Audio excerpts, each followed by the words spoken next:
and welcome to Dog School. My name is Tracy and I'm your instructor for today. I am from Paws in Hand online dog training, and I also run a company called Happy Hounds Dog Training Company, and I own a doggy day school called Academy for Dogs in Stockport.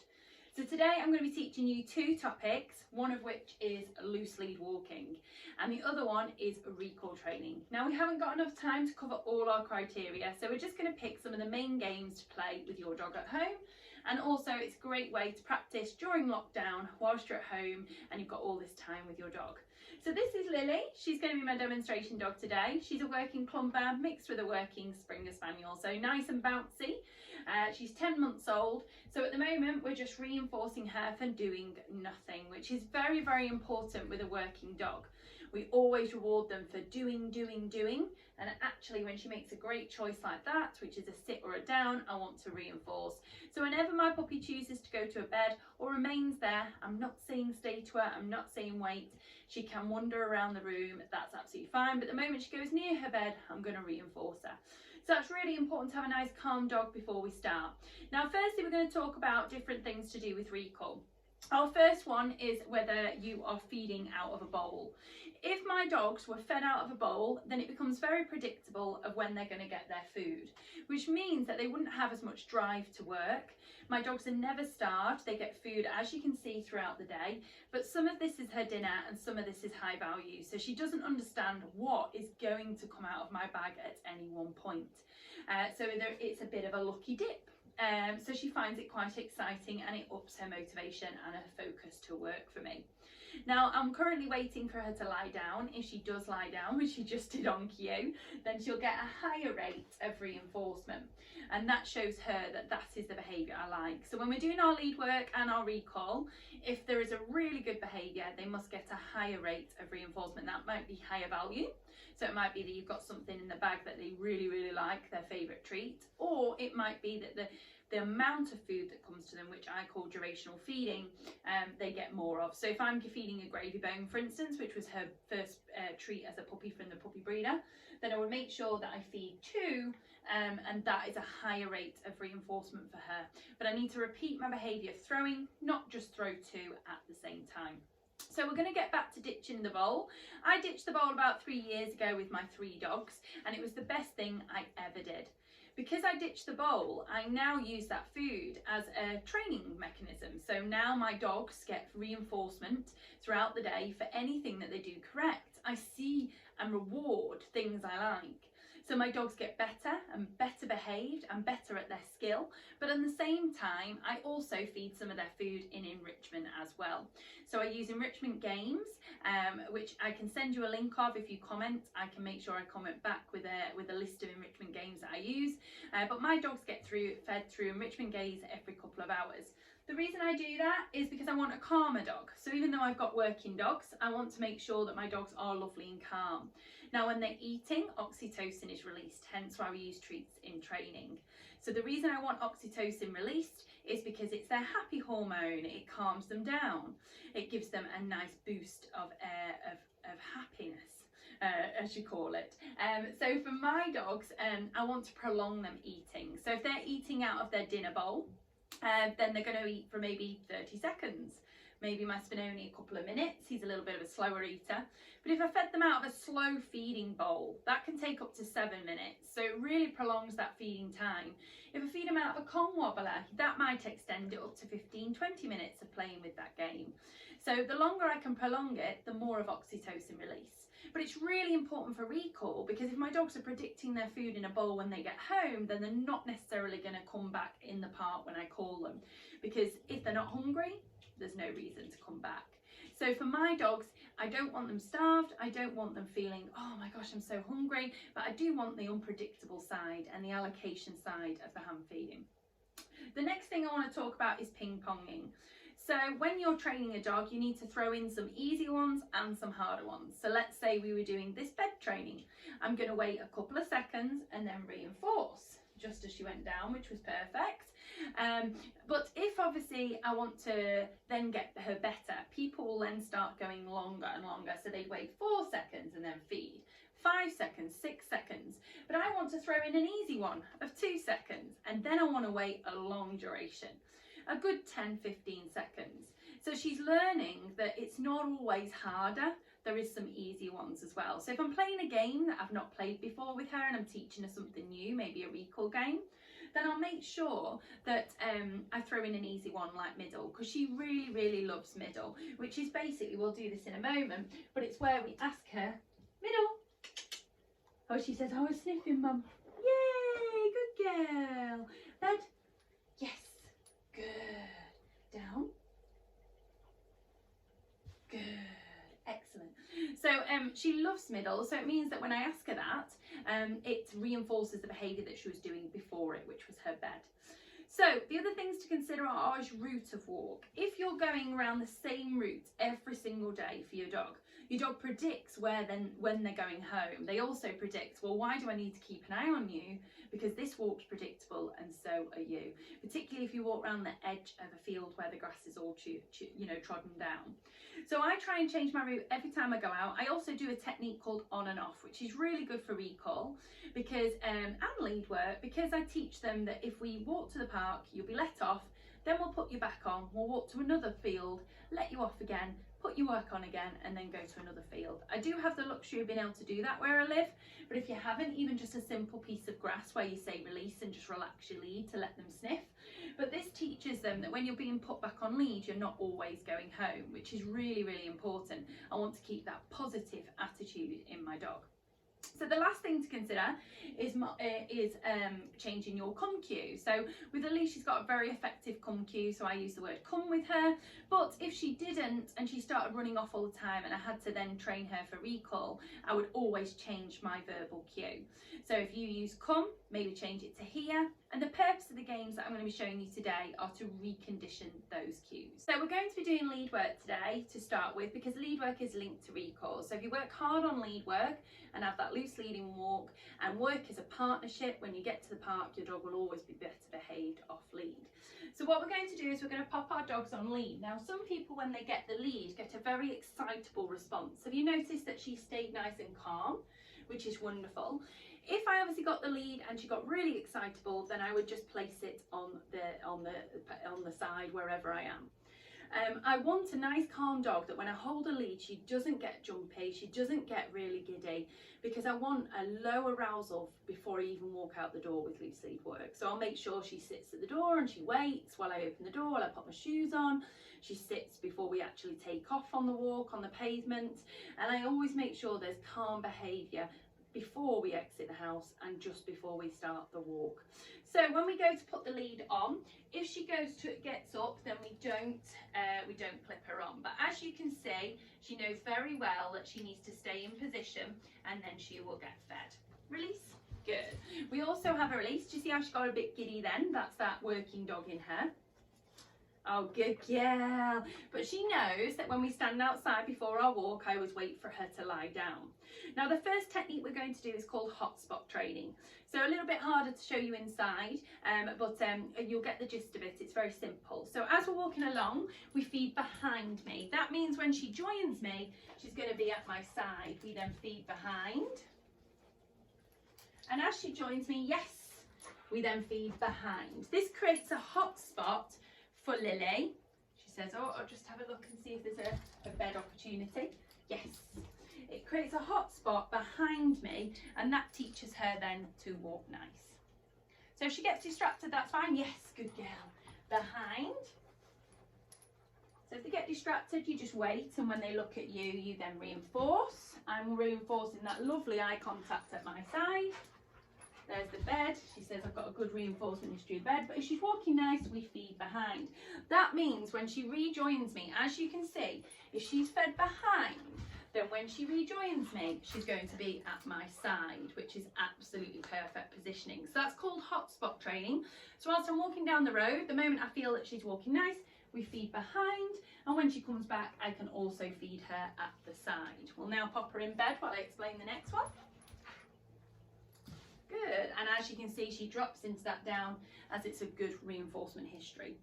We're now going to move on to our next one, which is follow me. I call it front to back as well. So what you're going to do is you're going to walk back for 3 steps, and the moment you've done your 3rd step, you turn to the other opposite way, 180 degrees with the dog facing the same way as you. So I'll show you, and my dog will be on the left when I swap sides. So we're going to face the dog, which means they are in position. We feed, and you can feed to the mouth as well. Feed, turn around and feed at the side. We then turn to face again. Get your 3 treats out. And then we go feed, feed, turn round, feed. Now, you can feed in the hand closest to the dog, which actually helps with this as well. So we go feed, feed, turn to the front, feed. Yeah. Now I'm going to add a few steps in now. So we're going to go backwards, backwards, turn to the front, walk, walk, feed. Yeah. So she's not having just one step to the front and feed, she's having 2. So we'll do it this way just to give you a bit more space. So we go feed, feed, turn round and feed. Obviously there was a bed there, that's more exciting, so we'll do it this way. Come here, Susie. Okay, so we go feed, feed, turn to the front, feed, yeah? But then we're going to add those steps in. So we get to a point then where you can walk backwards, get their attention, walk forwards, beautiful, walk back, that's it, and then if we lose them we walk backwards and back to the actual steps again. So we'll send her to a bed. Good. So we're looking for 1, 2, 3, at least 2 or 3 feeds. Then we turn, so we turn at the dog. So if the dog is here, we turn away, facing the opposite way, and then feed with the dog next to you. After a few goes, we're going to go feed, feed, feed, turn, and walk, and feed. And then we add a second, a third, but remember ping-ponging. Throw in those easier ones. So if you've gone 3 steps and feed, your next go would be 1 again. Then you go up to 5, then 2, then 3, and then 7 steps forward before you feed. So making sure that we ping-pong our training. So we're now going to go to a technique called Paddy's off-lead control. This was named after my Labrador, as he invented it when he was very young, and it started with just using it for loose lead walking, but then I realised that the effects of it were actually really good for off-lead as well, for recall, as it teaches them when I turn my back, you come round the front. Now Lily has done this before, so we are very aware that when I feed her and turn my back, she is immediately going to come round the front. When you practice this for the first time, it can take 2 to 3 minutes, with most dogs on average, that they will take to come round the front, so it's a big waiting game. So I'll show you that first step. Good girl. Yeah. Good girl. Good. Just get her foot off the lead. Okay, so when we feed her, you hold your lead short and you turn your back. Now when they come round the front, we feed and we turn our back. Now, so that, like I said, that can take 2 to 3 minutes of you standing here before they come round the front. But once they get fluent like Lily, we're going to turn our back and take 1 step forward. We feed. Now she doesn't have to sit, she doesn't have to look at me. As long as she's in my peripheral, I go straight to her mouth and feed. Because if I feed her a couple of times, she'll start thinking when she stops still, she's going to feed me, and she will start looking at me anyway. So we turn our back, wait for it to move, and we go 1, 2, 3, and we feed. We turn our back and we go 1, 2, 3, 4, and we feed. So we now add in a bit of a turn now. So when she comes around the front, instead of feeding her, I'm going to do a half turn. So I turn my back, we wait. This is that couple of minutes where she's demonstrating that first part that you might have.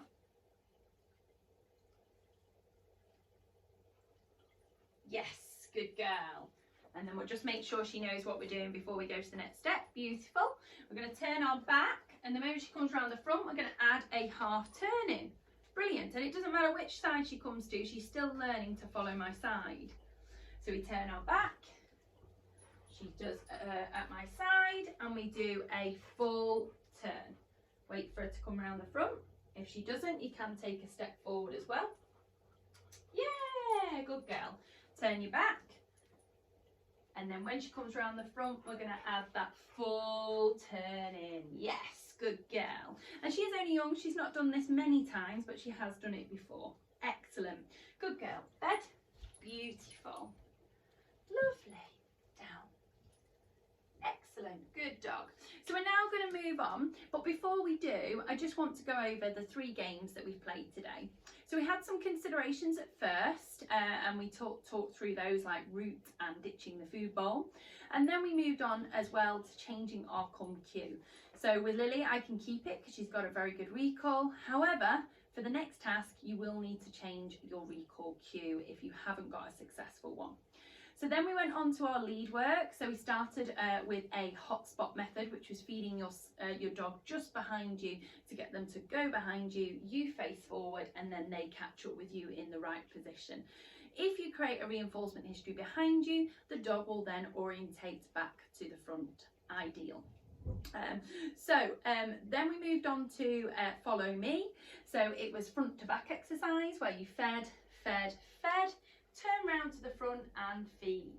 We then add a couple of steps in at a time to progress to walking forward. Now remember that ping-ponging and feed at different intervals. So you'll eventually work up to doing a whole street without treating, and then throwing in some maybe 3 or 4 on one next street, and then maybe 2 streets without feeding, till the dog can maybe walk a good 5-10 minutes without no treats. We then ended with Paddy's off-lead control. And Paddy's off-lead control was where we turned our back on our dog and got them to follow us around the front. Now Paddy's off-lead, I do start on lead so that I can use it for lead work, and then I progress to off-lead. So what would happen then is I would unclip the lead and I would repeat the process but off-lead in my lounge, then do it in my garden, then on the street whilst I'm on lead, and then do it in maybe a grass area off-lead. And if you're worried about your dog, then you can have a long lead on them just so you can stand on it if they go to wander off. So let's go to recall now. So the first things we need to consider is the collar touch. Some dogs don't ever have their collar touched or don't wear it in the house, and then when you go to clip them on in the park onto the harness or their collar, we find that they don't then go, oh, I don't like my collar being touched, I'm going to run off. So with Lily, I want to very regularly bring my hand in, touch her collar and feed her so that she's very aware that I can do this without actually clipping her on. I also want to get to the point where she stays still when I unclip. So come, yes, good girl. So how I do this is I use a 2-ended lead. I stand on one end, and what I do is I pretend to unclip her so she hears the ching, and if she stays still, she gets fed. If she moves, the lead will just come to a stop, so she feels like, oh, I thought I was off lead then. So you drop the loose end, stand on it, and then you then go to unclip your lead, hear that ching, and then they should remain in position. Now when you first do this, they will reach the end of the lead, but you get to a point where then you can, good girl, she says, I really like down, good girl, hop, just while we do the clip, come, good girl. And then we can get to a point where we clip, unclip 2, and she doesn't run straight off, which is very, very important. Good girl, here, bed. Lovely. So 2-clip rule is really important, and collar equipment. So a lot of people that don't have the equipment on the house then have problems outside. So if you don't want the equipment on in the house, you do need to make it a good thing to wear and to be able to touch without actually having to be put back on lead. So it might be that I call her back 16 times in a walk, but one of them I may put her back on lead and go home. So she's got a good association with me holding that collar and letting her go again, which is one of the biggest rewards for touching her collar. Other things we need to talk about, like lead work, is routes. We need to make sure that the routes aren't too predictable. If you're always going down the end of the street, turn right and going onto the field, the dog will know the route and build up intention. So trying to change your route, I try and do about a 20-minute concrete walk before I let my dogs off, so that they're very aware that we're just going on a boring concrete walk before they get that freedom to run. We also need to put on the lead in different times. So in the house, when we're watching TV, clip the lead on and then clip it back off. So they're used to that clipping sound and that it is completely normal. So once you've got your new cue, we're now going to go to our recall game. You condition that new word. So let's say Lily was here and now we say come. So release, good dog. So we're now going to condition that cue. Now the bigger the room, the easier it is for this. So if we're only throwing little bits, then as you get better, you can go further and further. So when she comes back, we're ready to go. So we throw, take it, come, take it, come, take it, come, take it, come, take it, come, take it, come, take it. All done. There. Good girl. Good. So I'm teaching her that when she stops, so I make sure that she's about to swallow it before I say come, because I want her to be looking at me and turning round as I say that word come. But I'm strengthening that come cue to say that it doesn't mean that you're going to be put back on lead. It means that we're going to play this game again. I am becoming the game instead of the dogs, birds and squirrels. So we're now going to move on to our next game, which was middle, which we showed you a little bit earlier. So what you do is you put a treat in each finger, release, and you lure her around with this one, and you can treat her there, but because she knows it, she'll go straight through the middle. So if they don't know it, you can feed them there, but obviously she goes straight round to the middle. Feed her at the back and then feed her at the front. If you're good at this, you can throw out, take it, and then ask for middle again. Middle. She says, I've not known it that long, Mum. Good girl. Middle. Good. I said middle for no reason then. Okay, we then put her through the middle. Lovely. And send her back out again. Middle. Yes. Good girl. Now feed her here, because can you see how she starts to anticipate the run because she loves running? So with her, I need more ratio now of her getting fed here and then sending her around again and feeding her here instead of always throwing out. Fed. Good girl. Excellent. So we're now going to do a game called Slot Machine, but you need to know the game of touch first. So we're going to play both. So with touch, release, good girl. She says, I'm anticipating anyway. Put the treat between the fingers like this. So just between my fingers. Say touch as the dog eats the treat. I'm trying to practice with longer treats so it sticks out your hands. Touch. Excellent. Good girl. Touch. Now after 5 or 6 goes, you want to pretend to put it there. So I get rid of the treat. Touch. And then when she touches my hand, she gets the treat. Now if we're being really pedantic, then we would feed on the hand, just because where you feed, like hotspot training, is going to reinforce behaviour to likely occur again. But I have found that dogs still learn it, even if I just put my hand, touch, and then feed out of my other hand. So the ideal world would be touch and then feed on the hand. And she dropped it anyway, bless her. So once you've done touch, we're going to do slot machine, which is a bit harder. The distraction's here, the hand's there, and she has to learn to touch the hand to release the slot machine. Yes. So we don't give it to her, she comes to the hand to take.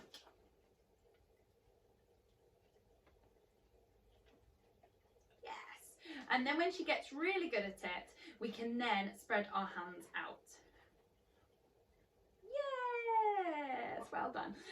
Good girl. Here. So when she comes back in the park, so I say come, I can then say, guess what? We're going to play one of your games. And that's her reinforcement. And as a working dog, she loves to work, and I'm now giving her a job.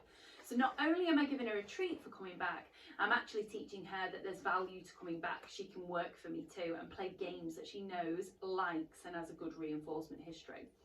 So we're now going to move on to Maypole. Really good fun one. Make sure you've got your treats ready in your hand. So we say release. Now when the dog goes to eat one, take it. When they come back, we face them with the hand closest, spin them round and throw out again. Wait for her, come. Get that cue in and throw out. She's lost it under the sofa, so she won't be a moment. So if that ever happens, I try not to lift my sofa and I just throw a different one so she thinks she's got it. Good girl. Come. Yes. Come. Yes. Good girl. Come. Good. Excellent. All done. Come on. Good girl. She says, I like that game. Good girl. She loves anything that runs. I found in training that if the food is delivered by throwing, she finds that much more enriching than giving it to the mouth. So games like touch aren't as exciting for her as giving it thrown like Maypole. Hi, gorgeous. So here, if she gets out of her bed as a pup, I just wait, and if she offers me a good behaviour, let's say she lies down, or even if she goes for a sniff now, comes back, training won't start till she goes back into position. Now if she struggles a bit, I can show her, so I can go towards her bed and see if she backs up, but there you go, that's that great decision. And I treat her at the back of the bed, which also is another hot spot. I then teach her to stop coming off her bed for the treat and go to the back of her bed for the treat. So we're going to play some more games now. So our next one is look. Look, good girl. So we hold it out to the side, look, and when she looks at my face, I say the word look. Look, good girl. Now this is really good when she's out and about because I can get her to look at me when there's a distraction like a bird or a dog, and then she'll come back when I call her. 2 treats, look. Good girl, and she gets both. Good girl. So that was the aeroplane game where we hold out both hands to the side. Look, and she gets 1 and 2. We're now going to finish off with our 1, 2, 3 game. Brilliant game, but you need a handful of treats to start. Now what you're going to do is you're going to go to a location on the floor, count to 3. But don't just drop 3 treats, and don't count to 3 without delivering. Don't make false promises, just the same as children. We're going to count 1 treat, 2 treats, 3 treat from our hand. We're then going to move and count 1, 2, 3 again. If your dog didn't come back, you just keep counting 4, 5, 6. And you think, well, if the dog doesn't come back, they get more treats. Well, actually, it keeps you calm, it stops you repeating your commands, and then your dog realises that they're missing out on you delivering food. So we're going to show you with Lily. Okay, 1, 2, 3. Move. 1, 2, 3. Move. 1, 2, 3. Now when I move, I can actually say the word come, so that I really strengthen that cue again. Every time she follows me, I say the word come. So guys, I hope you've enjoyed our dog school live today, and I've really enjoyed teaching you today. And if you want any other advice, then I'm here to help. My name's Tracy from Paws in Hand Online Dog Training, and I'll see you soon.